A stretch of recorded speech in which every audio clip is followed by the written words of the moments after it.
What's up, you guys? Tom is back with another Linscents video. Today I have two fragrances for you guys, but before I get into that, just want to say thank you guys again. It is an honor to be playing on one of those electronic devices, whether it's that cell phone, that tablet, that laptop, that Macintosh, that brand new big screen TV, whether you watch me at home, at work, on a plane, a train, an automobile. Maybe you are a professional mover and you are watching me as you are moving that big ass couch up the stairs. Man, if you are, kudos to you. So wherever and however you're watching me, it is an honor. And if you guys are new to this channel, you like what you see, you hit the subscribe button, comment, and like. Again, comments and likes are very, very important for this channel's growth. Now, this is similar to rack store hunting, okay? Rack store hunting. What does rack store hunting mean? Looking for a cheap fragrance or maybe sometimes a hidden gem. Now, today wasn't really rack store shopping because when you think of Macy's, you think, how is he going to get any kind of cologne cheap? How can you get any fragrance from Macy's cheap? However, there's one thing I didn't know about Macy's is that they have what they call a backstage area, which means pretty much it seems like everything that they would probably sell or donate to like TJ Maxx comes from there first, because they had a lot of stuff that TJ Maxx's have, the Marshalls, they had all the Tommy Bahamas, they had some Adidas stuff, they had some Kenneth Cole stuff. So the stuff that you see at the fragrance counter, you look down there at the backstage area, and those are the fragrances that will most likely be selling at Walgreens or CVS or something like that. So anyways, I did pick up 4 of them, but we are going to just discuss 2 of them right now because the other 2 are pretty much from the same house, and we'll just do that video on the same day. But today we have 2 of them. Now, again, only other reason why I picked these up is because these were actually gifted to me from a best friend of mine that has owed me for like 8 years as far as a gift. So he finally decided to pony up the dough. And again, he took me down to the backstage area, said, get whatever you want. And I grabbed like 4 of them. So we decided to grab 4. And these are the 2 that we'll be discussing today. Royal Copenhagen. This is the 1775. And then we got Panama Jack Pure Sunshine. Okay, so hopefully both of these are going to be great for this warm weather we've been in the last couple of days. We are finally starting to feel what it's like to live down south because it's been hot the last couple of days here in Wisconsin. But anyways, let's start off with this one. This one was 20 bucks, and that's probably at least $10 too much for a fragrance like this. But again, it was at a Macy's. Go figure, if this was at TJ Maxx, this probably would have been $12. You know damn well this would have been $12, okay? So Royal Copenhagen. Now, I don't think this is like Copenhagen, the tobacco company, but look, there's batch code stuff right down there too. See, look at that. So we do got batch code. Now this says Royal Copenhagen 1775 captures the fresh, bold, and confident allure of the modern gentleman. A refined aromatic scent infused with hints of lime, bergamot, sage, musk that delivers a memorable masculinity. So I'm expecting a nice kind of green, earthy, fresh scent. So here we go. I mean, these can't be, $20, and this probably would be $12 at TJ Maxx. Not too sure what to think about this, but maybe this will have like an old school smell, but kind of modern a little bit, maybe with a little bit of that freshness and all that bergamot, lime, and stuff like that. But okay, there we go. Take a look at that bottle. That bottle actually is pretty nice. I like the way this bottle looks. Look at that. Got this big ass square with this I don't know, what is that in the middle? Is that like a dragon, or what is that right there? I don't know. Is it a dragon, a lion, or some kind of mythical creature? Who knows what that is? Maybe it's the Copenhagen mascot. Who knows what that is? But at the top, we still got that same thing right up at the top. At the bottom, boom, batch code stuff. And there you go. Look at this juice. It's kind of like a, I don't know if it's clear. Maybe the bottle kind of gives it this kind of almost like a light blue tinge or something like that, but I don't know. Who knows? But anyways, the bottle is pretty nice looking. The cap actually kind of nice weight. Not too heavy. It's not too light. Just the perfect weight. So there we go. Let's spray this away and see what this is like. Atomizer looks pretty decent. Let's see what it's all about with the spray, though. First spray right away. Do like two and a quarter sprays right there. It's definitely not a strong projecting fragrance by no means. So,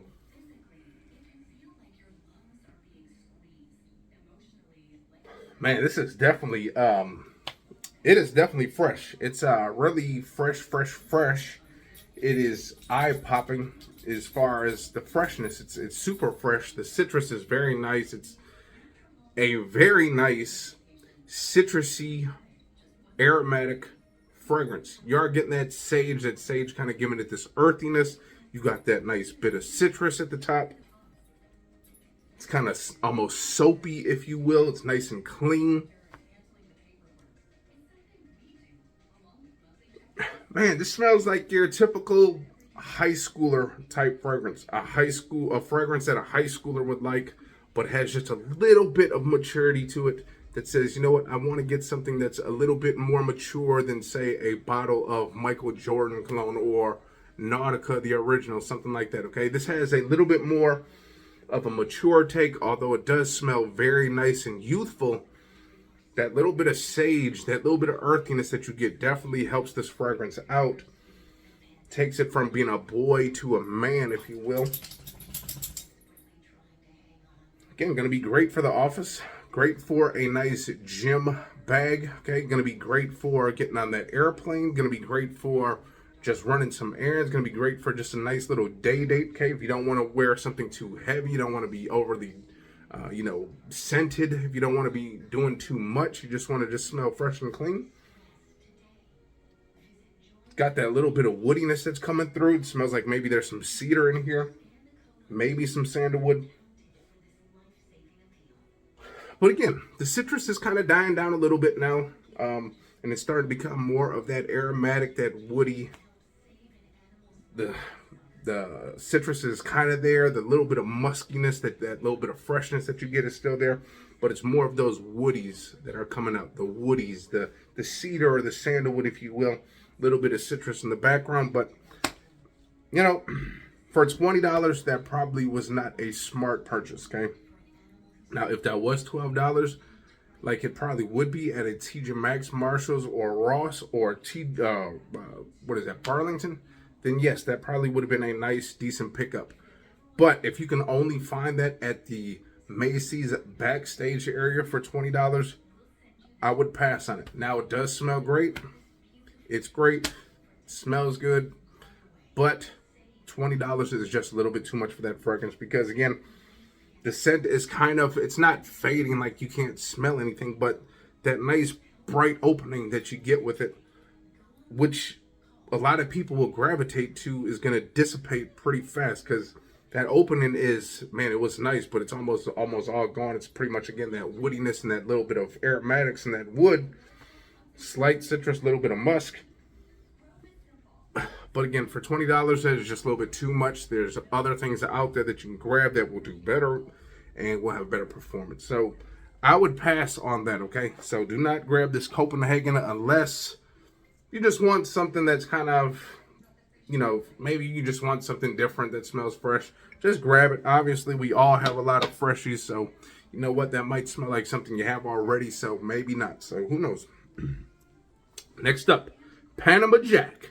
Pure Sunshine. Now, Panama Jack sounds like this is going to be a, maybe made in maybe France or something like that. Maybe somewhere on the coast, maybe California, maybe something down in Florida. But this fragrance, I don't know if this fragrance is actually made, but it says made in China.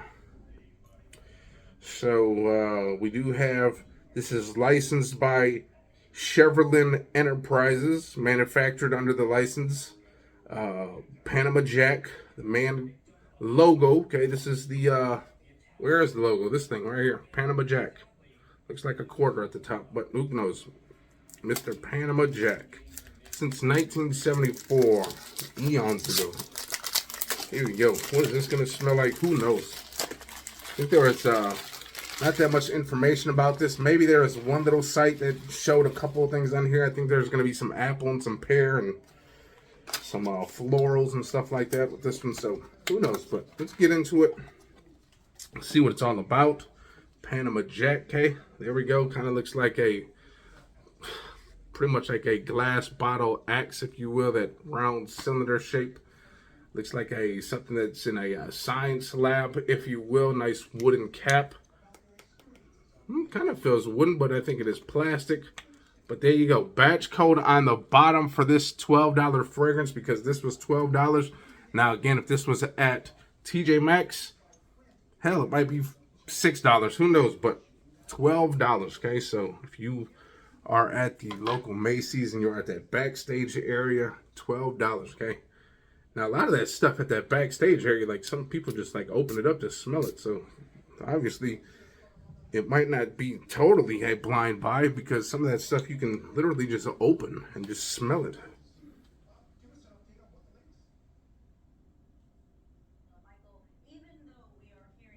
It's definitely got this nice, fruity, kind of musky. It's got this nice, fresh, floral. It's a nice white. It smells like a nice white floral, maybe with some fruit. Slightly woody. Now that wood, at first it kind of came off like a feminine fragrance, okay? That fresh floral and stuff like that, and the fruity vibes that you got with it. But there's just slight, almost woody slash powderiness that's creeping through. It says, hey now, we started off feminine, now we're going to take this a little bit to the masculine side of things, because that kind of wood, there's almost like this woody, almost powdery, almost maybe spicy smell right after that. So it opened up super fresh, almost similar to something like Narcotique, or even something like a Linen Vetiver from Banana Republic. It started off fresh, kind of fruity, got that nice white floral, but now there's like this nice woodiness that's creeping through. Now, the thing is that woodiness doesn't smell so great compared to that opening. The opening is what really drew me to this fragrance. I was like, oh my God, look, it smells really good for $12. But now it just comes off almost like smelling a fresh 2x4 and sitting in front of me. So you still get a little bit of that fruitiness, a little bit of florals in the background, this nice little bit of freshness, but the thing that's really popping to me now is like this wood, okay? Again, it smells almost like a fresh 2x4 that's been sawed in pieces. Man, this fragrance had some potential. It really did. And then it just faded fast. It faded too fast. This would have been very nice, again, for a nice daytime, pretty much the same situation. You'll wear the Copenhagen daytime, going to the office, going on a nice little day date, going to run some errands, maybe just lounging around the house. And you obviously could do that. If you just want a fragrance to lounge around the house, go on a little day date, that is fine. If you got a gazillion fragrances, it is fine to just throw a couple of these cheapies in here once in a while, just to spray like crazy and just, go on with your day. But in my honest opinion, if you see this, I would tell you to break open the packaging, spray it first, and then see what you think, because I don't think this is good at all. Okay, the opening was definitely very nice, but the dry down comes a little bit too quick, and then the dry down isn't that great. Just right now, it's not that great to me. Okay, again, it just smells like a super big 2x4 that's been hacked up in little pieces. You got a little bit of that floral and fruitiness in the background. Again, that kind of makes this fragrance turn from a feminine fragrance to a masculine fragrance, because again, that opening started off really feminine, really nice white florals, nice and fruity, but then that wood crept through and started taking over the whole fragrance, and that kind of turned this feminine fragrance into a masculine fragrance. But that is that Panama Jack Pure Sunshine. Now again, $12, not gonna break that many banks, but again, if you have $12 and you desperately need a fragrance for the day, honestly, I suggest you keep the $12 and just run to Ulta and just spray something different, okay? Now this one, if this was $12 and this was standing in front of you, I would grab this. If you need something in a pinch, yes, I would grab this one. This one smells good. Got a nice little bit of that citrus still, a little bit of that woodiness coming through. Again, that sandalwood, maybe it's some cedar, but that citrus is very still noticeable. It's not bright and powerful like it was when we first sprayed it, but it's definitely noticeable. The citrus is more noticeable in this than that fresh white floral is in this, okay? So that makes any sense, okay? So with that being said, this one is something I would grab if you can get it for like less than $12. Yes, this one even at $12 I would pass. So with that being said, Copenhagen 1775, we got Panama Jack Pure Sunshine. Both of these are EDT. Again, both of these less than 20, one of them less than 15. So there you have it. Hope you guys enjoyed that video, and if you guys did, hit the likes, comment, subscribe. Okay, that's all you gotta do.